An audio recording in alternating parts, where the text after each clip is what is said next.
All right, on this episode of Bare Knuckle Bowker, very excited to be talking to an individual who's very prominently featured on BKFC 78, which goes down on July 12th. We've got that interim BKFC flyweight championship being contested for when Gee Perez knuckles up and toes the line against Andrew Strode, and great having Andrew on Bare Knuckle Bowker. How you doing, man? Good. How you doing? Thank you for having me. No, I'm doing great. I imagine you're on cloud nine though, man, fighting for your first world championship as a professional and your first time ever live at the Hard Rock. So it seems like a big time in Andrew Strode's life. Yeah, this is a big opportunity for me. I waited my whole life for this opportunity, so I'm definitely gonna make the most of it. I'm gonna go down to Florida and get the 125 championship and bring it home back to Denver. Yeah, and just such a cool journey for sure, and a lot to talk about with this upcoming fight. But I feel like I'd be remiss if I didn't at least briefly touch on that last fight you had there that ultimately secured you this opportunity, that unanimous decision victory over Tyler Randall at BKFC on DAZN 4 in February. I mean, a guy who really has been a stalwart contender in BKFC's flyweight division. Like, what was, I guess, the main takeaways from that fight, or what were the main takeaways from that fight, rather? The last fight I had in February at the Mohegan Sun against Randall, it was a good fight. I graded myself a D or a C plus because I still got the win, but I can't really beat myself too hard. But I feel like I could have went in there and knocked him out. But he was a good fighter. He is a contender, of course, as we know, top five. I thought I could have did a lot better, so I was really upset with myself after that fight, but I'm ready to go in, and I've been training twice as hard for this fight to get ready because I know this is the biggest fight of my life, and I'm taking it as my last fight of my life. So I'm ready, and I'm ready to show everybody what I'm about to do July 12th and ready to whoop his ass. Yeah, I get what you're laying down, but what was it about that last fight that you would, I guess, give such a low grade to the performance? Because, I mean, like I said, a guy who's been in the division for quite a while, has fought a lot of the big hitters in the division. Like, I mean, I guess it was a fight that ultimately didn't end in a stoppage for you. Like, was it more so that, or was there some aspect of the performance that you weren't particularly, I guess, happy with, I suppose? Uh, Honestly, I was like a little bit tired going into arena. Because like time travel, I was staying in Denver, and it was kind of like shaky. The whole time I was there, I don't know. I don't know. I had like turbulence delay or something, plane delay. But I just felt tired going in there. I don't know why. It couldn't be my training because I trained hard for that fight, but I just felt out of it, and I actually broke my hand in the second round of the fight, like at the beginning, so I couldn't really use my right hand, but then I was just jabbing and trying to do what I could best possibly do. Yeah, and I guess, I mean, even some takeaways from that as well, like in as far as like still able to get an impressive win just with so many things not going in your favor, I guess, leading into the fight. But I guess I'm curious to get the insights into how the interim title opportunity came about, because for a while now you've been, I would say respectfully, kind of putting your, desires out there to fight the reigning flyweight champion John Dodson, but he hasn't been in the BKFC ring in a little bit. So when did this interim title opportunity kind of initially get presented to you? My manager, Bushman Sports Management, hit me up and said, would you like to take a fight against the cut man? And I said, okay, because I thought I was going to fight Dodson after the Randall fight, but he had another promotion to fight on. I don't know what's going on with that. But I feel like this fight would no doubt be the best 125 fight, and also we'll be crowning the king of the 125. I don't feel like it's interim. I just feel like this is a regular title, and I feel like the winner of this fight will be the champion. Even though John Dodson is a champion, I feel like we're the new champ. We're the champion of the whole division because he couldn't fight. I guess, because I mean, logically in these interim title situations, it's like, oh, he would go on to, fight John Dodson thereafter, like whoever the victor of this fight would be. But I mean, you speak about his activity on the Rizin circuit recently and how it's, I guess, kind of unclear as to when he might return to BKFC. Do you ultimately see a championship fight happening with John Dodson at any point, or? Yes, I definitely do. The goal, I'm not overlooking Gee Perez, but the goal is to beat Gee Perez and then going on to fight John Dodson whenever BKFC asks me. Whenever I'll fight him, because I want to prove to everybody in the whole BKFC world and the world that I'm the best 125 pounder, and this is just the beginning. I started, like, the first fight I fought BKFC, I didn't know what was going on, never watched the fight, but then I tuned in after I fought, and ever since I've been in love, and I just feel like this is my game, and I will show next Saturday why this is my game. And it's interesting because you obviously have had, an extensive gloved boxing background. Like, one of the initial times we had spoken, you were talking about how you had close to 200 amateur gloved boxing bouts and obviously several professional boxing bouts after that. But I've seen some interviews also where it was talking about when you entered Bare Knuckle Fighting Championship, it was almost like, okay, I want to be seen as like a bare knuckle fighter now as opposed to like a boxer, like, in as far as it being like a, I guess, perfect fit for you and what you bring to the table. So yeah, I just love to hear that. It seems like the perfect kind of sport for you. Yeah, I don't want to be known as a boxer anymore. There's, no disrespect to any combat sports in the world, but I want to be known as a bare knuckle fighter and one of the greats in bare knuckle, because this is the beginning of it, just like UFC in the 90s. I'll say, like, the people that are making a stamp in BKFC now would be greats in 10 years, and kids will follow after our footsteps. So I feel like I have to make a name and submit my name in this great organization, this great combat sport of bare knuckle. Yeah, and we've mentioned the name Gee Perez a few times and everything heading into this fight. Obviously, the cut man for the promotion, but an individual who's had multiple fights in the ring as well, and I guess kind of similar background in as far as like he has the gloved boxing acumen prior to stepping into bare knuckle. I guess just what are your thoughts overall on what he brings to the table in terms of just the resume in the BKFC ring and just general skill set that you've seen from him as a fighter? I just think he's average as the rest of them. You know what I mean? I'm going to go in there and I'm going to show him that there's levels to BKFC, and I know been here longer than me, but there's levels. Like me, I feel like I'm an all-around better fighter than him. No disrespect to him, but I'm going to show him that there's levels to this, and this is why they're going to crown me the 125 champ on July 12th. Yeah, and it's so interesting. Like I was saying before, you have such an extensive background in really all of combat sports, and I guess kind of tied into, the prior interview we did of yours that I also had referenced. It seemed like you've had some past instances training and getting in just general work with, Terence Crawford and everything. I feel like I'd be remiss if I didn't get your thoughts on that Terence Crawford versus Canelo Alvarez fight coming up later this year. Yeah, I sparred Terence Crawford when I was about 17, and then again when I was like 22 or 23 out in the spring zone. He's one of the greats. They got a good fight coming up against Canelo, and I just feel like it's a 50-50 fight, and it could go either way. I'm pulling for more Terence Crawford because I know him and I actually sparred with him, and I know what he could bring. I never sparred Canelo, so they're both legends of the sport of boxing, and I just feel like Crawford would take it 60-40% to me, but that's just my guess. Yeah, and I mean, some of the people you used to train with definitely speaks like a who's who. I mean, I guess even that kind of recent event they did in Times Square, like they had performances from Teofimo Lopez and Rolly Romero, and you've gotten and worked with both of those individuals, and Rolly, securing such a big win over someone like Ryan Garcia. So yeah, just what were your thoughts on, I guess, that whole card, if you happen to catch it?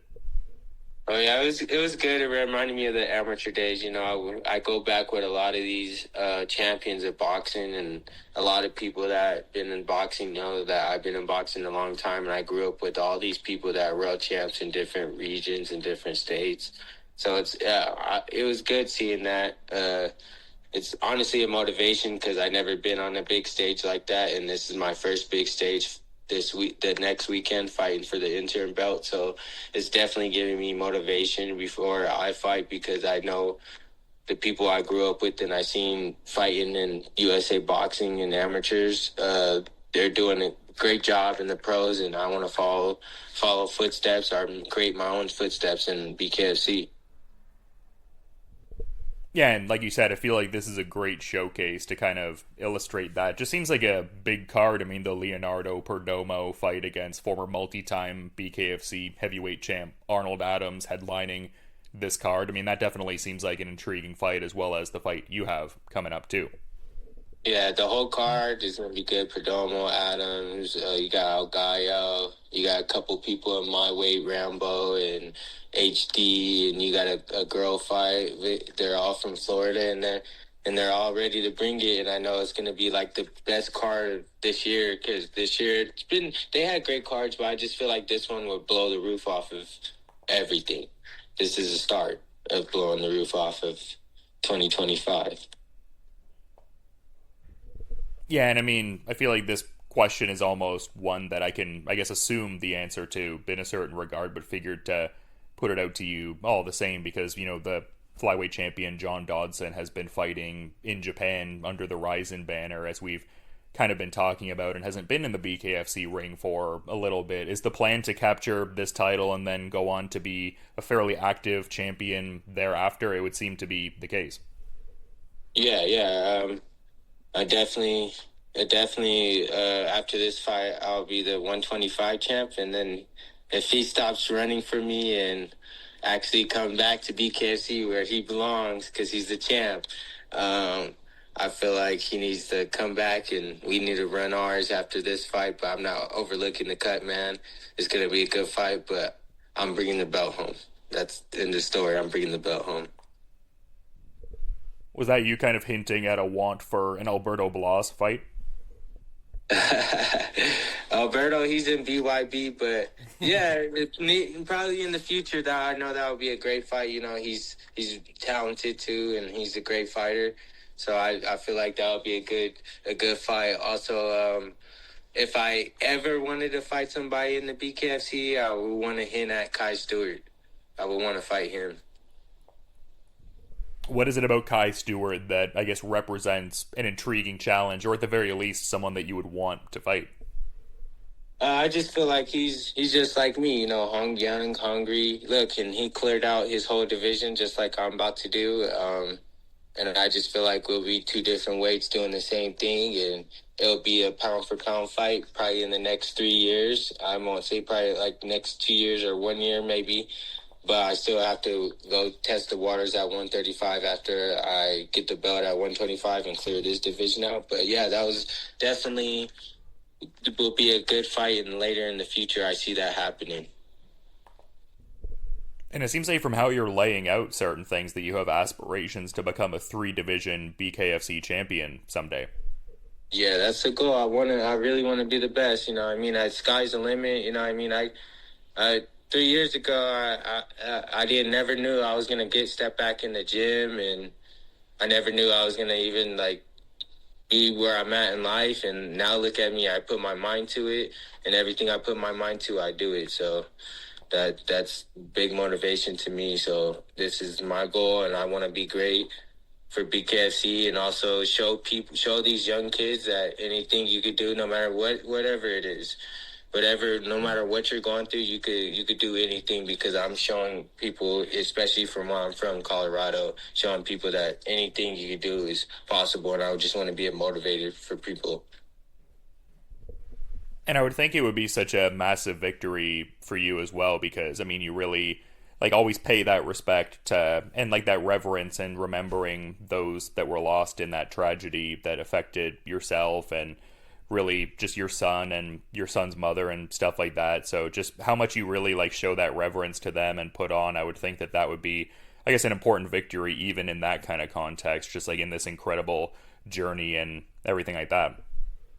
Yeah, this would definitely seal it for me. You know what I mean? I'm doing it for my kids I have now, my kids in heaven, and the people I have now and the people that are in heaven. It's no matter where they're at, I know they're going to be watching July 12th, and that's the goal. I want to do it for them, and I would just want to give people motivation because like life right now is people lose motivation to do stuff and belief, and I just want to be that person no matter what because I've been through everything, and I just feel like anything's possible if you just put your mind to it. Yeah, well, it's such an inspiring thing the way you carry yourself with that, and obviously it would be such a tremendous individual accomplishment, but it seems like a lot of this is very much tied up in a familial kind of thing, just with like your dad, training you in the sweet science initially and stuff like that. So I think this would be like a cool moment for many people in your life, I would imagine.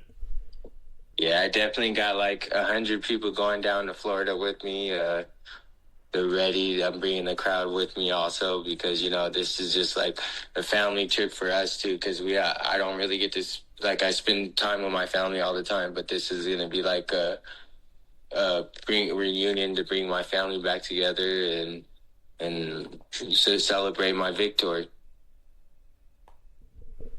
Yeah, definitely a lot going on here. A fight that I find to be quite intriguing for sure. But I guess even in that prior vein of like how I was talking about, I guess some of the people that you've honed skills with over the years, like Devin Haney is someone that also fits into that kind of conversation. And I guess in kind of bringing that up, I'd be curious to get your thoughts on his Brian Norman Jr. fight coming up in November for the WBO welterweight title. I used to train with Devin Haney when I used to train at TMT. He used to train in the same gym. I didn't used to actually train with him, but he was in the same gym doing this around the same time doing the same stuff. But he's great. I seen him. He's great, like he always have been. But I think Brian Norman will win by a split because he throws more and he has that power, and so does Devin Haney. But I was not really impressed with Haney's performance last fight. Even though he got the victory, I just wasn't impressed by it. I seen him a lot better. So I don't know. I think Brian Norman will take that one. Yeah, I mean, yeah, just an interesting time. Like, I think I referenced the older pictures you had from that period too, with guys like Gervonta Davis and whatnot. And it seems like there's rumblings of a Lamont Roach rematch in mid-August, so that could be a potentially compelling sequel between those two. Yeah, that would be good. That would be super good. I actually have a friend that I used to amateur box with out here in Colorado. He's a trainer at the No Excuse Gym so he's friends with Lamont Roach, and yeah, so it's going to be a good fight if they fight again. But I heard Gervonta wasn't signing the contract or something was going on today. But we'll see. I would like to see the part two because you never know. Yeah, I mean, such an interesting first fight, just with that, knockdown that wasn't ruled a knockdown, and then it ended in the majority draw. So, yeah, it would be a compelling rematch to see. I think there's some questions that people would kind of like to see answered. So, yeah, see what happens with that. Yeah. And again, I feel like this might be in kind of the same kind of vein as one of my prior questions, where I feel like I almost know the answer, but you've collected a lot of titles throughout your efforts in gloved boxing and whatnot. But would this BKFC title be the biggest capstone achievement of your career up until this point? Yeah, this definitely was. I would say my first one in amateur when I was 10, because I was like not winning every tournament when I was a young kid in boxing. But this would definitely cap it off because, like I said, this is my first time ever fighting for a title in the professional league. So it's been like, I would say like maybe 9-10 years since I ever fought for a title. So this is a big thing to me. And after everything I've been through and I'm going through right now, this would definitely set me up for up or down. So I definitely want to go up. So this is the very important moment of my lifetime right now. So I'm very grateful. And the timing of it's kind of intriguing too, because in some of the research that I've done on you, it seems like you consider July as kind of that like anniversary marker for your run in combat sports. Like it seems like it'll be over 20 years in combat sports by the time you get into this fight with Gee Perez. So just kind of cool. It seems like there's some synchronicity going on there a bit. Yeah, this would be my 20th anniversary fight, and so I'm very excited. It's been a long time, been a long time for this opportunity. I've been doing this for 20 years every day after the gym, from school to the gym, and then when I get older, in my older age, from work to the gym. So it's like, I've been working at this for a long time. There's some people that just sign up and get good instantly, but me, it took me 20 years just to learn how to throw a jab correctly. You know what I mean? Now, I'm a fast learner, but it just took a long time to perfect it. Well, I guess that's what a lot of high level fighting really is in a certain regard, just super refined basics in a certain regard. Yes. So that's what my dad and I always work on, at the gym. Most people try to be flashy but I just work on the basics that got me to where I am now. So just technique and everything, that standard technique of boxing. Yeah, and I mean, as we've talked about throughout this chat and even some of our past interviews that work with the Mayweather team and stuff like that in conjunction with the work you've done with your dad, it just seems like a lot of people have really, I guess, honed those skills really well over the years. Obviously, you outlined the work you're putting in, so you're a big driver in that too, but it seems like you have great people around you, I guess, shaping that progress and all. Yeah, it's really, honestly, it's my dad. Without like I said, it's the Strode show. It's a whole group. It's Team Strode. It's a whole team that does this. You know what I mean? My dad, if it wasn't for him, I wouldn't be here. I'll be real with you. He invested in me my whole life for boxing. He always took me to practice when I was younger. He was always there for me. And that's why I'll pass that on to my kids to show them, I'm here for you. So one day you could be great and be good. So I just want to thank my dad and thank my manager and thank all the people in Colorado that really supported me, because it took me 20 years to get here and this is my time. And I just want to thank everybody for the people that were here for me during my hard times in life and hardships and trials and tribulations. So it's mostly my parents and my dad and my girl and my brothers and sisters. So I'm grateful for all of them.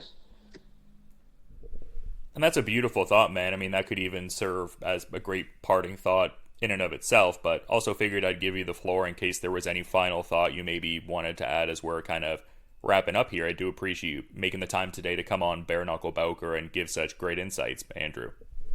No, I want to thank you, I just want to say everybody tune in, this is my first time fighting for a world title. Everybody has dreams and aspirations to do things, so this is my dream. So everybody who's watching, tune in. July 12th is going to be one of the greatest bare knuckle fights ever as I fight the cut man, and I will be bringing the belt home to the 303. And like I said, thank you for inviting me on the show, and I'm gonna whoop Gee's ass so everybody sees. All love, though. Yeah, two well-matched athletes. Gee Perez, definitely a stalwart on the circuit, and you've really established yourself as one of the big contenders at flyweight. So this championship fight makes all the sense in the world to me. Super excited for July 12th to take all of that in at BKFC 78. But again, to reiterate, Andrew, thank you for coming on Bare Knuckle Bowker. I'll be peeping the fight when it goes down, but until then, you have a good rest of your day. Thank you. Okay, thank you, Bare Knuckle Bowker. See you July 12th. Let's go. Thank you for having me on the show.